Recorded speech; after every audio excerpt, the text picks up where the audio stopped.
स्वागत है आप सभी का हमारे एग्जाम यूट्यूब चैनल पर। तो आज की वीडियो में हम कंडीशनल सेंटेंस के टॉप 10 कंसेप्ट सीखने वाले हैं विद प्रैक्टिस।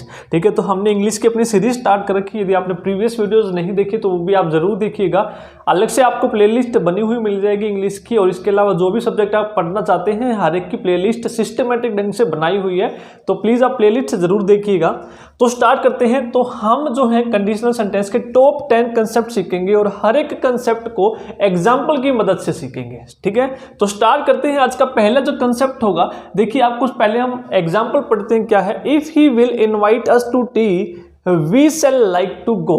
तो पहला कंसेप्ट है, जब भी दो फ्यूचर की बात हो, जब भी दो फ्यूचर की बात हो तो जो पहला फ्यूचर है उसके साथ हमेशा वर्ब की फर्स्ट फॉर्म, और जो सेकंड फ्यूचर है उसके साथ विल शैल फर्स्ट फॉर्म हम यूज करते हैं। ये आपको कंसेप्ट याद रखना है। यानी कि जो काम पहले हो उसके साथ फर्स्ट फॉर्म, और जो बाद में हो उसके साथ विल शैल फर्स्ट फॉर्म। जैसे कि if he will invite us to tea, यदि वो हमें चाय पे इनवाइट करेगा तो we shall like to go, तो हमें वहां जाना क्या करेंगे, हम पसंद करेंगे।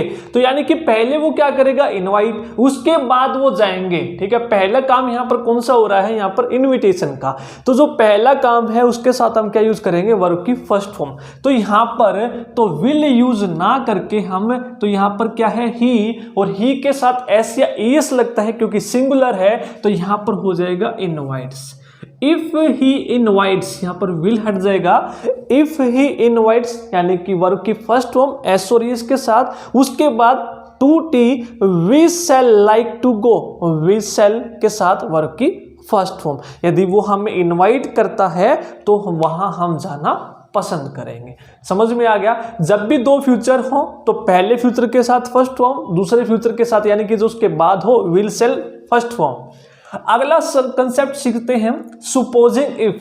तो जब भी आपके दो कंडीशनल जो वर्ड हैं आपके एक साथ नहीं आते हैं, ठीक है, तो सपोज और इफ दोनों आपके क्या है, कंडीशनल वर्ड है। तो कभी भी दो कंडीशनल वर्ड एक साथ नहीं आएंगे। तो इसी तरह से या तो आप सपोज यूज कीजिए या फिर आप इफ यूज कीजिए। ठीक है, तो दोनों एक साथ आप कभी भी यूज नहीं करेंगे। एग्जाम में बहुत बार आपकी एरर दी जाती है, सपोज और इफ को एक साथ आपको दे दिया जाता है। तो या तो आप सपोज यूज कीजिए या फिर इफ यूज कीजिए। Suppose he fails what he will do further. ठीक है, मानो यदि वो फेल हो जाए तो वो क्या करेगा, तो यही कंडीशन हो जाएगी। लेकिन कंडीशनल वर्ड आप एक ही यूज करेंगे, दोनों यूज नहीं करेंगे, या तो इफ या फिर सपोज। तो इफ को सपोज के साथ हम यूज नहीं करेंगे। समझ है सबको?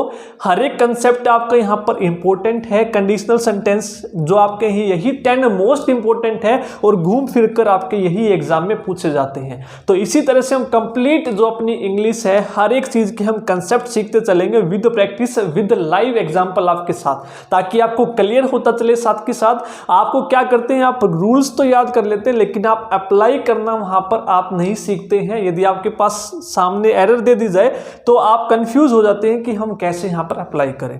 तो यहां पर हम एरर के साथ सीखते चलेंगे हर एक चीज को। नेक्स्ट है, if I were him I would never commit this mistake. तो यहां पर कहना क्या चाह रहा है, यदि मैं तुम होता या वो होता तो मैं कभी भी ये मिस्टेक नहीं करता। तो यहाँ कहने की मतलब है, पहली बात तो ये, तो कल्पना की बात हो ना तो उसके साथ हम हमेशा वर यूज करेंगे, कल्पना। ठीक है, यदि मैं भगवान होता, यदि मैं पक्षी होता, यदि मैं तुम होता, यदि मैं राजा होता, यदि मैं वो होता, यदि मैं ये होता, तो उसके साथ हम वर यूज करते हैं।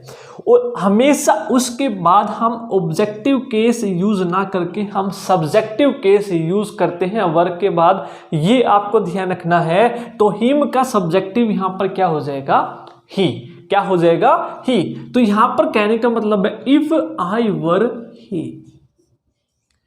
ठीक है, तो I would never commit this mistake, तो मैं कभी भी ये मिस्टेक नहीं करता। तो ये ध्यान रखना है, कल्पना आपकी वर्ड से शुरू होती है। कभी सोचे सर आपने तो यहाँ पर बताया कि V2 यूज करते हैं, तो V2 यहाँ पर ही भी दिया होगा, तो ही के साथ भी आप वर यूज करेंगे, ना कि वॉज यूज करेंगे कल्पना के साथ। और उसके साथ आप डायरेक्ट क्या करेंगे, सब्जेक्टिव केस यूज करेंगे, ना कि आप ऑब्जेक्टिव केस। समझ में आ गया? आगे चलते हैं। Next, if she was a bird she would fly in the sky. देखिए अब यही है नेक्स्ट सेंटेंस कल्पना वाला। क्या यदि मैं एक पक्षी होता तो she would fly in the sky. If she was a bird, यदि वो एक बर्ड होती तो she would fly in the sky, तो वो आसमान में उड़ती। ठीक है, तो यहाँ पर कल्पना के साथ हम क्या यूज करेंगे, वर। तो यहाँ पर वोज यूज ना करके हम क्या यूज करेंगे, वर। ठीक है, हालांकि यहाँ पर सी सिंगुलर है, कुछ बच्चे बोलेंगे सर सी के साथ हम वोज यूज करेंगे, लेकिन जब भी कल्पना की बात करें हम, ठीक है, तो कल्पना के साथ हम क्या यूज करते हैं, वर। जो चीजें पॉसिबल नहीं है लेकिन आप उनको सोचते हैं मन ही मन में, ठीक है, कहते हैं ना ख्याली पुलाव जो पकाते हैं कि मैं ये होता, मैं राजा होता, मैं लंदन में होता, तो उसके साथ वर आप यूज करेंगे। If C were uh bird, तो ये आपका करेक्ट यहां पर क्या होगा, सेंटेंस होगा। नेक्स्ट हम चलते हैं आगे। If she dash be late mark her absent. तो यहां पर आपको बताना है क्या आएगा, फिल इन द ब्लैंक्स में। If she dash be late, यदि वो लेट हो तो मार्क हर अब्सेंट, तो उसे क्या करो, अब्सेंट मार्क करो। तो यहां पर आप बताइए मुझे क्या आएगा। तो नेक्स्ट जो कंसेप्ट है आपका, तो यहां पर आपको ध्यान रखना है कि जब कभी भी आपका इंपेरेटिव सेंटेंस हो तो इंपेरेटिव सेंटेंस में हम इफ के साथ शुड का यूज करेंगे। क्या यूज करेंगे, शुड या वुड का। जैसे इंपेरेटिव सेंटेंस की पहचान क्या है, हमेशा देखिए कोमा के बाद मार्क हर अब्सेंट, तो डायरेक्ट वर्ब की फर्स्ट फॉर्म से स्टार्ट होगा। वर्ब की फर्स्ट फॉर्म से आपका क्या होगा, स्टार्ट होगा। यदि वो अब्सेंट हो तो उसको क्या करो, अब्सेंट मार्क करो, मार्क हर अब्सेंट। तो ये आपका इंपेरेटिव सेंटेंस है, कमांड ऑर्डर और रिक्वेस्ट करे आपको, यानी कि आपको क्या हो, वर्ब की फर्स्ट फॉर्म से स्टार्ट हो, तो यहां पर हम इफ के साथ क्या यूज करेंगे, शुड।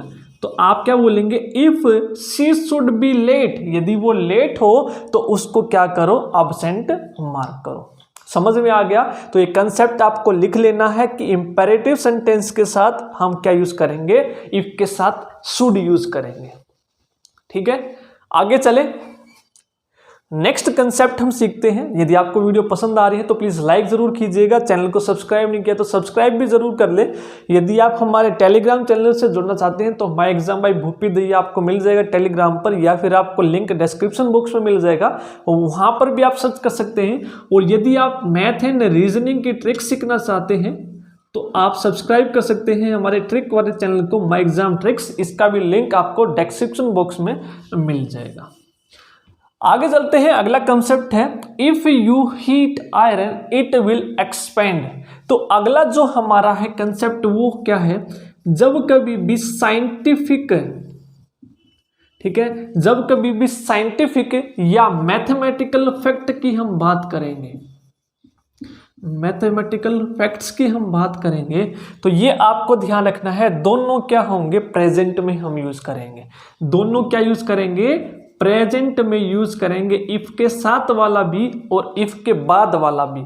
ठीक है, जैसे कि आप बोलेंगे सर यहां पर हमने बोला था कि फर्स्ट वाला क्या होगा, V1, दूसरे वाला क्या होगा, विल सेल। तो उसके हिसाब से तो ये ठीक है, इफ यू हीट आयरन, यदि आप आयरन को हीट करोगे तो इट विल एक्सपेंड, तो वो एक्सपेंड होगा कि पहले हमने क्या किया, हीट, उसके बाद वो एक्सपेंड होगा।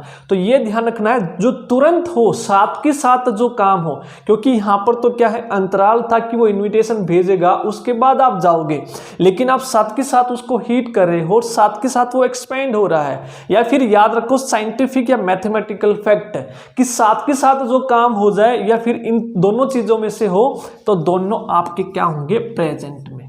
ठीक है, तो यहां भी प्रेजेंट में if you heat iron it will expand, नहीं इट एक्सपेंड्स। ठीक है, इट के साथ हम क्या यूज करेंगे, एस, तो इट के साथ हम क्या करेंगे, V1 और उसके साथ S एंड ES, तो वो क्या होगा, एक्सपेंड होगा। तो आप क्या बोलेंगे, इट एक्सपेंड। समझ में आ गया, क्लियर है। तो ये ध्यान रखना, इन दोनों में डिफरेंस है, साथ के साथ होगा, उसमें कुछ गैप होगा, या फिर यहां पर फैक्ट्स होंगे, साइंटिफिक या फिर मैथमेटिकल फैक्ट। आगे चलते हैं, नेक्स्ट है if he had worked hard he would पास। तो यहां पर आपको नेक्स्ट कंसेप्ट याद रखना है, रिग्रेट का, खेद का। जो समय चला गया और आप काम कर सकते थे उस समय पे आपने वो कार्य नहीं किया और जब उसका रिजल्ट आया तो आप पछताए बहुत कि यदि मैं ऐसा कर लेता तो ऐसा होता, ठीक है, मैं वो कर लेता तो ऐसा हो जाता, यानी कि खेद आपने प्रकट किया है। तो उसके साथ हम क्या यूज करेंगे, ये ध्यान रखना है, पहले वाले के साथ हैड थर्ड फॉर्म और दूसरे वाले के साथ वुड हैव थर्ड फॉर्म। जो काम पहले करते उसके साथ हैड और जो उसके वजह से रिजल्ट आता उसके साथ वुड हैव थर्ड फॉर्म। कैसे, if he had worked hard, यदि वो कड़ी मेहनत कर लेता तो वो पास हो जाता, यदि उसने मेहनत नहीं की तो वो पास नहीं हुआ होगा। तो यानी कि यदि वो मेहनत करता, पहले मेहनत करता तो उसके साथ हैड थर्ड फॉर्म और मेहनत की वजह से वो पास हो जाता तो इसके साथ वुड हैव थर्ड फॉर्म। अब देखिए, if he had worked hard, तो यहां पर तो मिल गया भाई आपको had plus third form, had के साथ क्या है, थर्ड फॉर्म है। लेकिन यहां पर आप would have third form use करेंगे तो आप यहां पर बोलेंगे ही वुड हैव पास्ट, तो हैव लगाएंगे और पास्ट का पास्ट करेंगे, ईडी। समझ में आ गया सबको, यहां पर रिग्रेट है यानी कि खेद किया है उसने, पश्चाताप हुआ है कि if he had worked hard he would have past. समझ में आ गया सबको ये कंसेप्ट कि जो पहले करता हैड थर्ड, बाद में करता वुड हैव। क्लियर। आगे चलते हैं, नेक्स्ट जो कंसेप्ट है, if he went to Delhi he will bring you a watch. ठीक है, यहां पर देखिए हाइपोथेटिकल है, सोच रहा है, लेकिन इम्पॉसिबल नहीं है, पॉसिबल है, हो सकता है। क्या, यदि वो दिल्ली जाता तो वो क्या करता, वो आपके लिए एक घड़ी लाता। तो यानी कि इस तरह के केस में हम क्या यूज करेंगे, V2 और वुड फर्स्ट फॉर्म। समझ में आ गया, V2 और वुड फर्स्ट फॉर्म। तो जो पहले वाला है ना, इसको सबको पास्ट में बदल दो। जो पहला है इसको क्या करो, V1 था V2 कर दो और विल सेल को क्या कर दो, वुड सेल शुड कर दो। ठीक है, वुड कर दो। अब देखिए, यदि वो दिल्ली जाता तो if he went to Delhi, V2 है आपका, यदि वो दिल्ली जाता, गया नहीं है, यदि वो सोच रहा है, यदि वो दिल्ली जाता तो ही will bring you a watch. तो यहां पर क्या हो जाएगा, ही वुड, ठीक है, वुड के साथ V1, तो he would bring you a watch. समझ में आ गया, यदि वो दिल्ली जाता तो घड़ी लाता, दिल्ली गया नहीं है, यदि मैं ये करता तो ये हो जाता, वो करता तो वो हो जाता। ठीक है, हाइपोथेटिकल यानी कि वो सोच रहा है मन ही मन में, लेकिन इम्पॉसिबल नहीं है, चीजें हो सकती हैं। क्लियर है सबको। तो पहले वाले के साथ V2 यानी कि इफ वाले के साथ हम क्या यूज करेंगे, सेकंड फॉर्म, और उसके बाद वाले के साथ हम यूज करेंगे वुड। क्लियर है। आगे चलते हैं, next, if I were in place of him I would never do this work. ठीक है, यदि मैं उसके स्थान पर होता तो मैं क्या करता, I would never do this work, तो मैं कभी भी ये कार्य नहीं करता। अब देखिए यहां पर उसने सोचा है, जैसे वर वाला मैंने आपको बताया था यहां पर कि वो परिकल्पना कर रहा है, तो यहां पर क्या हुआ है, वर से सेंटेंस शुरू हुआ है कि मैं उसकी जगह पे होता। ठीक है, आई वुड, अब देखिए वर्क के बाद वुड, वर्क के बाद वुड, लेकिन यहां पर गलती क्या है, गलती है कि वर्क के साथ हम कभी भी इन प्लेस ऑफ यूज नहीं करते, वर्क के साथ हम कभी भी इन प्लेस ऑफ यूज नहीं करते, आप डायरेक्ट बोलते इफ आई वर हिम। मैंने यही बोला था कि वर्क के बाद आप क्या यूज करेंगे, सब्जेक्टिव केस यूज करेंगे, ऑब्जेक्टिव केस यूज नहीं करेंगे। तो आप बोलेंगे if I were he I would never do this work. समझ में आ गया कि वर्क के साथ हम इन प्लेस ऑफ यूज नहीं करेंगे और वर्क के बाद हम क्या यूज करेंगे, हमेशा सब्जेक्टिव केस। ये क्लियर है सबको। तो ये वेरी इंपॉर्टेंट कंसेप्ट है, ये आपको लिख लेने हैं, इससे बाहर आपके कंडीशनल के नहीं पूछे जाएंगे एग्जाम में। नेक्स्ट है, unless he will not understand the concept he will not be able to solve the question. जब तक वो कंसेप्ट को नहीं सीखता है तो वो प्रॉब्लम, जो क्वेश्चन है, उसको सोल्व करने के योग्य नहीं होगा। ठीक है, तो यहां पर आपका कंसेप्ट क्या है, नेक्स्ट कंसेप्ट है हमारा यहां पर अनलेस का। अनलेस को आप दो तरीके से बोल सकते हो। यदि आपको अनलेस हटाना है तो आप यूज कर सकते हो इफ। ठीक है, सब्जेक्ट डू नॉट और डज नॉट। तो यहाँ पर देखिए अनलेस के साथ पहली बात तो हम नेगेटिव कभी यूज नहीं करते। यदि आपको अनलेस हटाना है तो इफ नेगेटिव आप यूज करेंगे, अनलेस के साथ नेगेटिव वर्ड यूज नहीं करेंगे। पहली बात तो अनलेस आप बोलेंगे अनलेस ही अंडरस्टैंड्स, तो विल नॉट आप यूज नहीं करेंगे। तो अनलेस ही, उसके बाद आप बोलेंगे वर्ब की फर्स्ट फॉर्म एस और ई इसके साथ। तो ही क्या है, सिंगुलर है, तो आप एस यूज करेंगे। Unless he understands the concept he will not be able to solve the question. तो जब आपका ये कंसेप्ट है ये इसी का बन जाएगा, पहला आपका वर्ब की फर्स्ट फॉर्म, उसके बाद विल शैल नॉट, ठीक है। या फिर आप बोल सकते हो इफ, यदि आपको नेगेटिव यूज करना है तो आप बोल सकते हो if he does not understand the concept he will not be able to solve the question. यदि आपको नेगेटिव यूज करना है तो आप यूज करेंगे इफ और नेगेटिव। या फिर आप इस सेंटेंस को ऐसे बोल सकते हो if he does not understand. यदि आपको नेगेटिव यूज करना है तो आप ऐसे बोलेंगे if he does not understand the concept he will not be able to solve the question. यदि आप अनलेस यूज कर रहे हो तो अनलेस के साथ आप नेगेटिव यूज नहीं करेंगे। यहां पर आपको लिख लेना है अनलेस अपने आप में एक नेगेटिव है तो इसके साथ हम दूसरा नेगेटिव यूज नहीं करेंगे।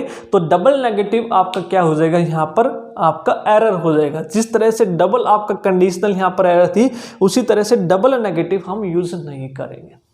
क्लियर है सबको? तो ये थे हमारे आज की वीडियो के टॉप कंसेप्ट। यदि आपको वीडियो पसंद आई तो लाइक जरूर कीजिएगा, ठीक है। तो वीडियो को शेयर जरूर कीजिएगा। Thank you.